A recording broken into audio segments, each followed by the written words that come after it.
एक जैसी भाषा, एक जैसा रोना गाना, ये सब चलता रहता है। तुम क्या लिखते हो इससे हमें क्या मतलब है?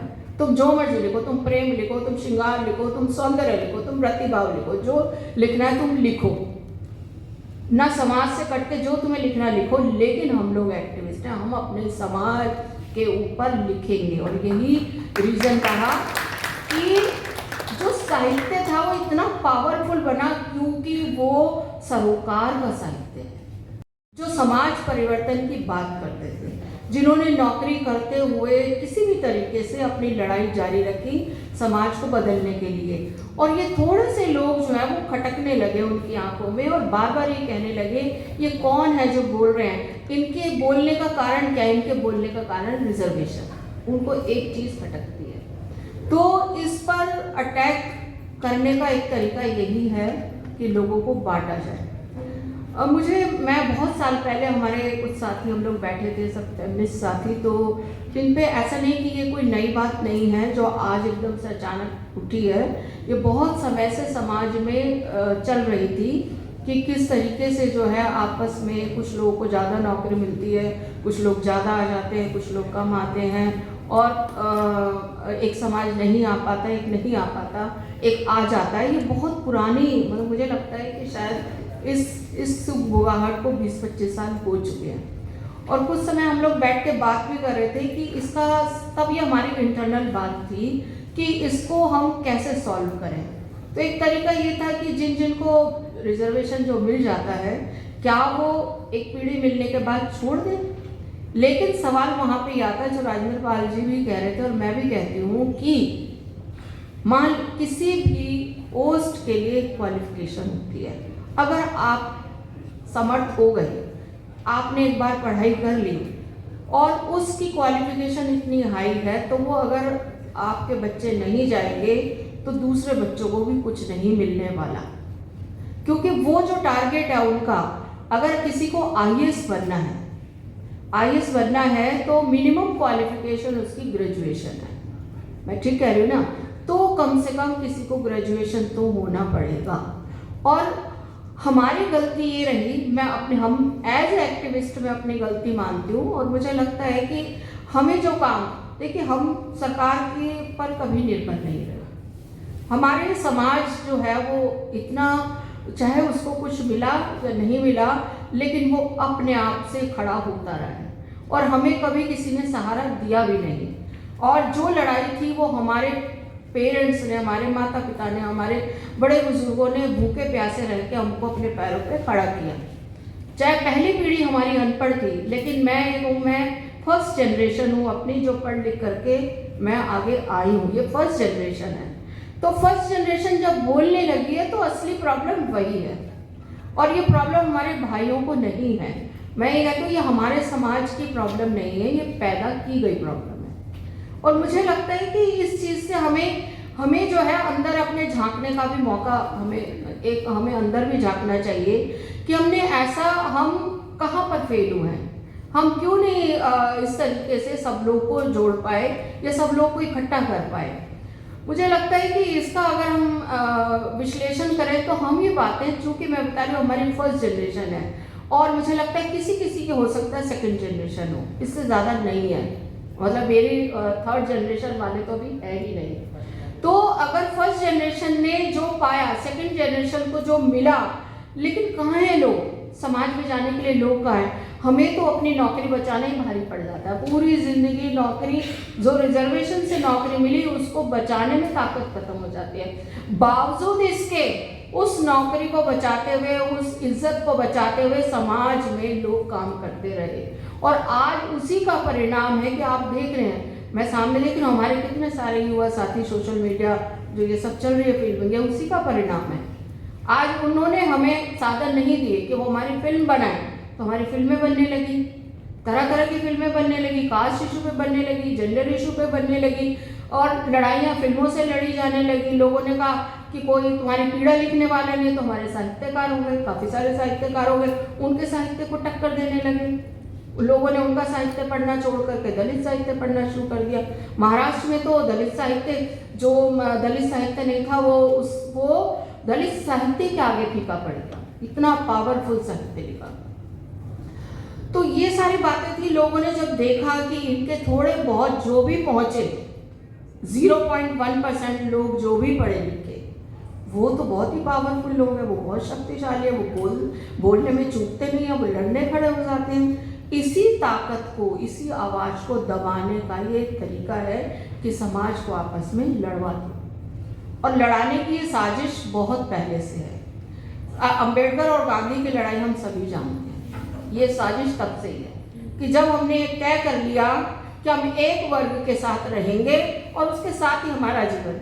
देखिए, अभी मैं साहित्य अकादमी के मंच पे थी, तो वहाँ पर तमाम तरह के लोग थे, मार्क्सवादी भी थे और गांधीवादी भी थे। तो उनमें से बहुत लोग ये कहते हैं हमें आज़ादी के बाद कुछ नहीं मिला। तो मैंने कहा आपको तो मिला ही हुआ था ना, तो आपको क्या कदर है? मिला तो हमें है ना, जो भी मिला संविधान के तरीके से। आज़ादी की सबसे बड़ी नेमत जो है वो भारत का संविधान लिखा जाना है। आप उसको रिकॉग्नाइज ही नहीं करते, क्योंकि आपके जीवन में कोई फर्क नहीं पड़ा। आप गुलाम थे तब भी प्रभुत्वशाली थे, आप आज़ाद हो गए तभी और ज़्यादा प्रभुत्वशाली हो गए। तो आपको कभी लगा ही नहीं कि आपको कुछ मिला। लेकिन मिला हमारे जैसे लोगों को संविधान के माध्यम से जो थोड़ा बहुत भी मिला। रहेगा 80 भारत को आज़ाद हुआ, आज 78 साल हो गए। अगर बाबा साहब संविधान नहीं लिखते, हमें राइट नहीं देते, तो मैं साहित्य अकादमी में घुस भी नहीं पाती। ये ताकत है संविधान की। ये जो एक पूरा मूवमेंट चला, दलित आंदोलन चला, ये उसकी ताकत है। ये उसी ताकत को तोड़ने की कोशिश है।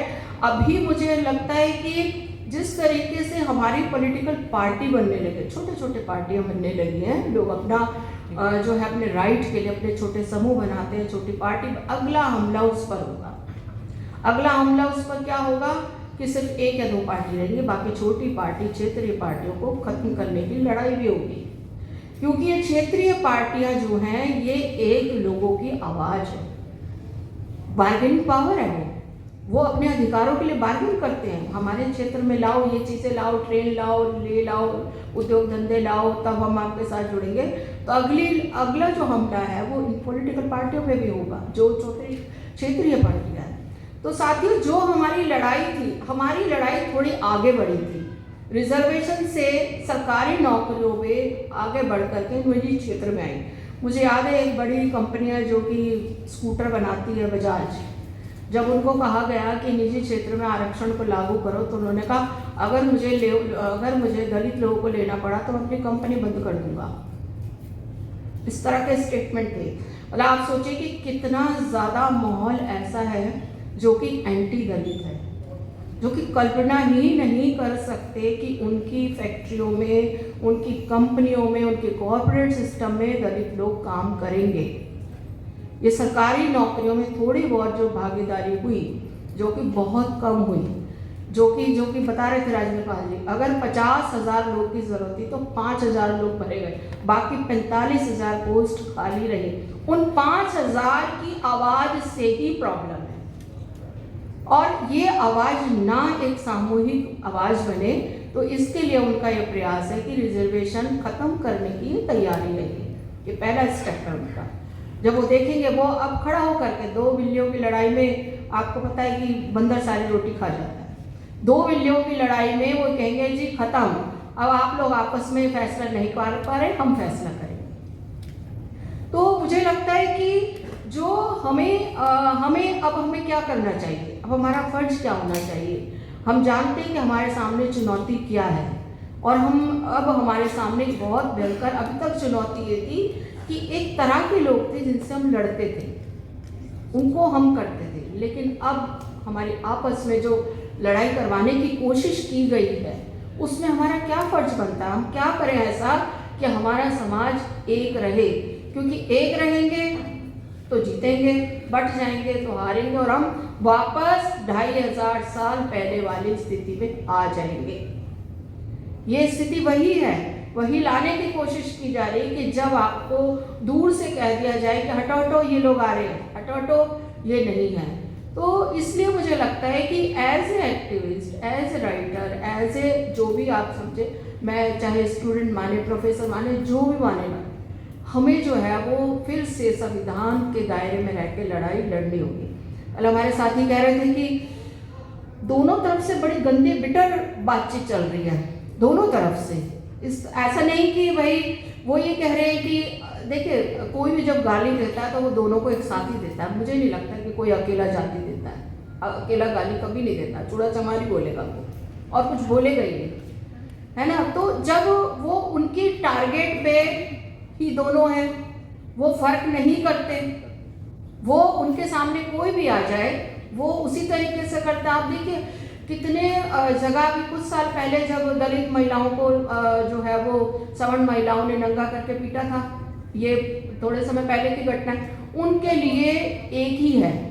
आप जितना भी वर्गीकरण सोच ले, कर ले, बांट ले लेयर, लेकिन उनकी निगाह में हम एक ही, एक समुदाय है और वो बराबर गाली देते हैं। और अभी मिर्चपुर की घटना का कारण क्या था? मिर्चपुर में जो हरियाणा में घटना थी जिसमें उन्होंने दलितों के घर जला दिए, सिर्फ रीजन ये था कि वो लोग साफ सुथरे क्यों लग रहे हैं, उनके घर में बाइक क्यों है, उनके बच्चे स्कूल क्यों जा रहे हैं, वो इतने सुंदर कैसे लगते हैं, वो इतने ऐसे कैसे लग रहे हैं कि वो हमारी बराबरी कर रहे हैं। तो उन्होंने उनके घर जला दिए, दलितों के घर जला दिए। उसमें एक बच्ची भी जल के मरी थी जो कि 10वीं क्लास में पढ़ रही थी, बच्ची विकलांग थी, उसके बूढ़े फादर। तो हमारा मानना ये है कि अगर हम थोड़ा पढ़ लिख गए, थोड़ी सुविधाएं आ गई, तो हम समझे, हमें ये भी समझना है कि हमें एक को हाथ दे करके उठाना है, हमें उसको सहारा देना है, हमें उसको अपशब्द नहीं कहने। अपशब्द कहेंगे वो भी अपशब्द में बोलेगा। तो इसलिए जो सोशल मीडिया आया, इसने भी एक बड़ा पॉजिटिव काम करने की जगह इस वाले में वर्गीकरण में बहुत गलत रोल अदा कर रहा है। और इसमें ऐसे लोग लग गए हैं जिनको समाज से कोई मतलब नहीं है, जो एक्टिविस्ट नहीं है, जिन्होंने समाज में कभी काम ही नहीं किया। जो समाज में काम करेगा उससे दोनों भाइयों को लड़ते देख के, वो दोनों समाज को देख के दुख होगा। और जिनको मजा आ रहा है ना, वो समाज के लोग नहीं हैं, चाहे वो अपने ही लोग क्यों ना हो, जिन्हें मजा आ रहा है इस चीज में, जो आर्गुमेंट पे आर्गुमेंट कर रहे हैं, एक दूसरे को गाली गलौज कर रहे हैं। इस चीजों से हमें लड़ना है और ये बहुत लड़ना पड़ेगा। देखिए जब मैं आपको वही बता रही थी कि जब दलित साहित्य आया था तो बहुत लोगों ने बहुत ज़्यादा हम लोगों के साथ बहुत खराब बोला, ये क्या साहित्य, इनके पास भाषा नहीं है, इनके पास छंद नहीं है, इनके पास रस नहीं है, इन्हें लिखना नहीं आता, ये एक जैसी बात लिखते हैं, एक जैसी भाषा, एक जैसा रोना गाना, ये सब चलता रहता है। तो हमने उनको बोला अरे तो 10 ही तो आए हैं, 10 ही तो आत्मकथाएं हैं, तो जब लाखों लोग हैं, लाख आत्मकथाएं की तब क्या करोगे, और तुम्हारे आने से रोक लेंगे क्या हम? तुम्हें पढ़ना है पढ़ो, नहीं पढ़ना भाड़ में जाओ, हमें क्या मतलब है तुम्हारी, हमें तो कोई मतलब नहीं। तुम क्या लिखते हो इससे हमें क्या मतलब है, तुम जो मर्जी लिखो, तुम प्रेम लिखो, तुम श्रृंगार लिखो, तुम सौंदर्य लिखो, तुम प्रतिभाव लिखो, जो लिखना है तुम लिखो, ना समाज से कटते जो तुम्हें लिखना लिखो। लेकिन हम लोग एक्टिविस्ट हैं, हम अपने समाज के ऊपर लिखेंगे। और यही रीजन कहा कि जो साहित्य था वो इतना पावरफुल बना क्योंकि वो सरोकार का साहित्य है। जो सरोकार का साहित्य नहीं है उसको कोई नहीं पढ़ना चाहता। दलित साहित्य का पावरफुल यही है। मुझे लगता है इसी वजह से जो हमारे, मैं अपने जो ताकत है, जो मैं बोल रही थी कि जो भी थोड़े लोग पढ़ लिख करके आए, चाहे अगर एक कॉलेज में एक प्रोफेसर भी है, वो भी 1000 लोगों की आवाज है और वो उसी आवाज से डर जाते हैं। उन्हें पता है कि एक व्यक्ति नहीं है, इसको खड़ा करने में, इसको बनाने में, इसके पीछे 1000 लोगों का योगदान है। और वो जब खड़ा होगा या खड़ी होगी तो वो लोग डर जाते हैं। एक आवाज को ही दबाना चाहते हैं वो, उनकी 100 आवाजें, लेकिन हमारी एक आवाज है, उस एक आवाज से डरते हैं वो, और उसी आवाज को दबाने के लिए पूरा षड्यंत्र किया जा रहा है। मुझे लगता है कि थोड़ा सा हमें जो है अब हमारी रणनीति में ये होना चाहिए कि हमें छोटी छोटी बैठकें करनी चाहिए। क्योंकि देखिए एक तो जो राजेंद्र जी बता रहे थे वो तो चलना ही है, वो तो एक लीगल लड़ाई तो है ही। अगर उन्होंने जो जजों की बेंच ने जो फैसला दे दिया उनसे तो लड़ना कानूनी रूप में होगा, लेकिन हम अपने समाज को कैसे यूनाइट करें ये हमें सोचना है। और कल को अगर हमारा समाज यूनाइट होकर कह देता है कि तुम्हारा फैसला गलत है, तो इससे बड़ी ताकत तो कोई नहीं है, जज क्या कर लेंगे। और इस तरह मुझे लगता है कि हमें वापस में, चाहे हमारे जो है बस्ती लेवल पे हो या कैसे भी हो, हमें काम करने की ज़रूरत है। मुझे याद है जब कुछ साल पहले जब संगम बिहार था एक, तो वहाँ पर हम लोग जो एक बस्ती में स्कूल चलाते थे और वहाँ से एक जज निकले हैं, मतलब वो स्कूल चलाने का फ़ायदा निकला, वहाँ से एक जज निकले, जज बने हैं वो। तो मुझे लगता है कि अगर हम थोड़ा सा मूव करेंगे, अगर हम कुछ ना करें, हम बस्ती में नहीं जा सकते, तो हमारे पास कुछ स्टूडेंट्स होंगे, कुछ होंगे हमारे घर के आसपास लोग रहे, उन्हीं को हमें करना पड़ेगा। नहीं तो वो दिन दूर नहीं है जब हम आपस में एक दूसरे पे तलवारें तान लेंगे और एक दूसरे का सिर काटने लग जाएंगे, और ये दिखने भी लगा है। तो प्लीज़ जो भी थोड़ी सी जिम्मेदारी को महसूस करते हुए, और आज हमें ये भी ज़रूरत है कि जो मेन लड़ाई जिससे हम भटक रहे हैं, ठेकेदारी प्रथा को ख़त्म करना। ठेकेदारी ने लोगों की आय को इतना सीमित कर दिया है कि जो आय रेगुलर सर्विस में 60-65 हज़ार हो सकती है, 35-40 हज़ार हो सकती है, वो 15-12 हज़ार पे सिमट गई। अब देखिए सारे ठेके मजदूर, और वो भी जिस दिन वो नहीं आएंगे उनकी सैलरी कट जाएगी, तो वो और भी कम हो जाएगी। तो 12-15 हज़ार की सैलरी में ये ठेकेदारी प्रथा दलित को दलित बनाए रखने के लिए है। ठेकेदारी प्रथा को ख़त्म नहीं करेंगे, ठेकेदारी प्रथा में ना तो कोई मेडिकल, ना कोई छुट्टियाँ, कुछ भी नहीं मिलता, वो सिर्फ डेली बेसिस होती है। उसमें आपने ठेके पे काम, आपको रोज़ महीने का आपको 12-15 हज़ार मिल रहा है, और उसमें जब आप 5-6 दिन छुट्टी कर गए तो आपके पैसे कट गए। तो यही हमारे सामने जो चुनौतियाँ हैं। मुझे एक बार चंद्रभान जी से मेरी बात हो रही थी, मैं थोड़ी सी इस बात को ऐसे समझती हूँ, जब लोग कंपेयर करने लगते हैं कि इस समाज को ज़्यादा मिला, इसको कम मिला। एक बार उनके एक रिपोर्ट छपी थी टाइम्स ऑफ इंडिया में कि दलितों के पास जो है ना स्कूटर है, अब कार भी है, वो अच्छा नाश्ता करते हैं, ठीक ठीक स्थिति हो रही है। एक सर्वे किया था उन्होंने, तो मैंने चंद्रभान जी को फ़ोन किया कि आपने ये सर्वे अपर कास्ट को कंपेयर करके किया है कि अपने लोगों को कंपेयर करके किया है? तो उन्होंने कहा नहीं। तो मैंने कहा अगर हमारे लोगों के पास साइकिल से स्कूटर आया, तो उनके पास स्कूटर से लैम्बोर्गिनी आ गई है ना? तो अगर हमारे पास चपरासी की नौकरी है तो वो आईएएस बन गए हैं। इतना बड़ा गैप, फासला है। अगर हम ये कहते हैं कि हमारे पास ये है, तो अगर हम 2 पीढ़ी पढ़ लिख करके भी एक साइकिल से स्कूटर पे आए तो क्या तरक्की है बताओ, है ना? तो अगर हमें कंपेयर करना है तो हमें ऐसे करना पड़ेगा, हमें कंपेयर दूसरे समाज के साथ करना, हमें अपने साथ नहीं करना। यही लड़ाई है हमारी। अगर हम ये कहते हैं कि हमारे लोग नौकरी में 5% पहुंचे हैं, तो क्या उनके लोग कितने प्रतिशत? 55। 5 और 55 में तो बहुत बड़ा गैप है। और अगर हम ये कहते हैं कि तुम्हारे 55 पहुंच गए और हम 5 पर हैं, तब हमें रियलाइज होता है कि हमें और आंदोलन की ज़रूरत है, हमें और काम करने की ज़रूरत है, हमें और पढ़ने लिखने की ज़रूरत है, ताकि हम अगर कम्पीट करना है तो हमें उनसे कम्पीट। मैं गवर्नमेंट स्कूल में हूँ, तो मैं हमेशा हम ये देखते हैं कि हमारे गवर्नमेंट स्कूल के बच्चे पब्लिक स्कूल से कैसे कम्पीट करेंगे, जो बाय बर्थ इंग्लिश ही बोल रहे हैं, जो सारी चीज़ें इंग्लिश पे टिकी है। हमारे सरकारी स्कूल के बच्चे कैसे करेंगे? एक बड़ा गैप है। तो हम यही कहते हैं कि हमें अपने आप को तैयार करना है उनसे कम्पीट करने के लिए। हमें उनसे डरना नहीं है, हमें उनके सामने खड़े होना है, हमें उनसे लड़ना है, हमें अपनी ताकत को, अपनी एनर्जी को, अपने ज्ञान को बढ़ाना है। हमें ये नहीं कह सकते कि तुम मत पढ़ो, हम किसी को कह नहीं सकते, लेकिन हमें उनके बराबर आने के लिए हमें डबल मेहनत करनी पड़ेगी। और इसलिए मैं कहती हूँ कि हमें जो पे बैक टू सोसाइटी, ये जो सिद्धांत है, ये हमें इस पर सीरियसली काम करना पड़ेगा, और इसी के तहत हमें अपनी बस्तियों में भी जाना पड़ेगा। और ये दुखद है कि सरकार ने तमाम तरह के वो चलाए हैं, मतलब सब लड़कियां पढ़ेंगी बढ़ेंगी, ठीक है, पोलियो का चला है, टीबी का चला है, ये चला है, लेकिन इस भारत में छुआछूत के खिलाफ कभी आंदोलन नहीं चला, सरकारी आंदोलन, जो कि चलना चाहिए था।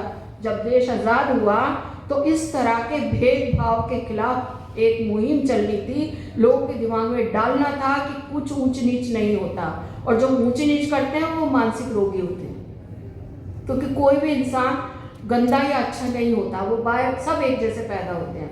आज एक लेडी ने लिखा हुआ था कि अमेरिका में कोई रिजर्वेशन नहीं मिला, लेकिन वहाँ काले लोग देख लो बराबर आ गए। तो वो तो सरकार की बात है ना। अमेरिका ने ये सोचा कि काले लोगों को आप कुछ मत करो, उनको बराबर ला के बैठा दो, ठीक है। आपने उनको क्या बोलते हैं उसको, आपने उनको हिस्सा दे दिया, रिजर्वेशन नहीं दिया, आपने उनको हिस्सा दिया, भागीदारी दी है।